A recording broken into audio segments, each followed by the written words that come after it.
और हमारे बाकी जो मेंबर्स थे Ladakh autonomous development council Kargil के, उनके मशवरे से मैंने एक PIL दर्ज किया था जो फ्लोरा और फौना को जो हमारा जोजिला जो पॉइंट है 0 पॉइंट, वैसे तो कोई 0 पॉइंट है ही नहीं। जोजिला में जो एक्टिविटीज़, जो टूरिज्म एक्टिविटीज़ जम्मू कश्मीर के साइड से जो चल रहा था, वो भी 4-5 साल से चल रहा था। पहले कोई इतना ऐसा मसला नहीं था, तो जिससे हमारे फ्लोरा फौना उस पर भी डैमेज होता था। और उसके अलावा हमारे जो ग्लेशियर्स थे, पहले हमारे ग्लेशियर्स आप लोगों को पता है बिल्कुल जोजिला के रोड के साथ साथ ही होता था। आज 4-5 किलोमीटर बहुत दूर गया है, जिसकी वजह से मेरी कॉन्स्टिट्यूंसी, मेरा एक दूसरा साथी जो अब्दुल समद साहब हैं, उनकी कॉन्स्टिट्यूंसी हमारे को ज़्यादा इफेक्ट पड़ता था, पानी का इफेक्ट पड़ रहा था।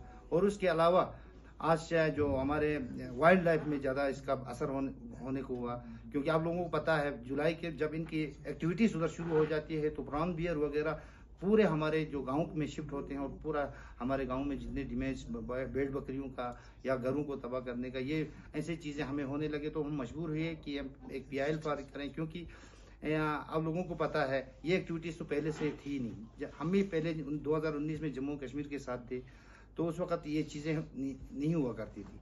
तो मैं अपनी तरफ से ऑनरेबल हाई कोर्ट का बहुत बहुत शुक्रगुजार हूँ, जिन्होंने ये ज़रूरी डिसीजन ज़रूरत था जो हमारे इधर इस चीज़ के लिए, तो इन्होंने दिया, हम उनका बहुत बहुत शुक्रगुजार हैं।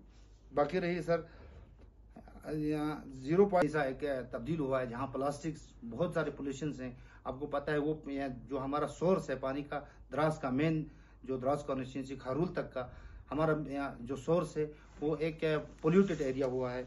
तो इस वजह से भी मुझे इस पे देखने की PIL फाइल करने की ज़रूरत पड़ी। बाकी रहा सर, टूरिज़्म और कल्चर का ख़तरा भी लागे। मौजूदा सस्टेनेबल टूरिज़्म कॉन्सेप्ट पर काम चल रहा है। आजकल जो मौजूदा सस्टेनेबल या नहीं होनी चाहिए कि हमारे ग्लेशियर्स पिघल जाए।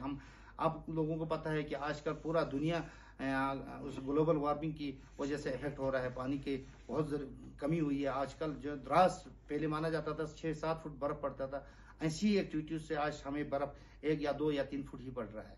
तो इसके अलावा जनाब आप लोगों को पता है यहाँ हमारे मचोई गया है, तो आज वो भी यहाँ पिघल के बिल्कुल 4-5 किलोमीटर आगे गया है।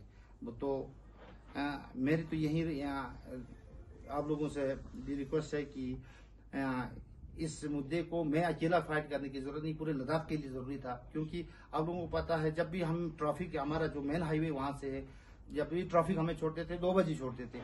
इनको कोई इनके कश्मीर साइड के जो टूरिस्ट है उनको कोई पाबंदी नहीं होती थी। एक बार मैं खुद ही गया हूँ द्रास से दूध लेके बच्चे के लिए, 3:30 बजे तक वो वहां फंसे रहे। तो इस किस्म की मजबूरियां आई तो हम मजबूर हुए तो इस किस्म का इकदाम उठाने के लिए।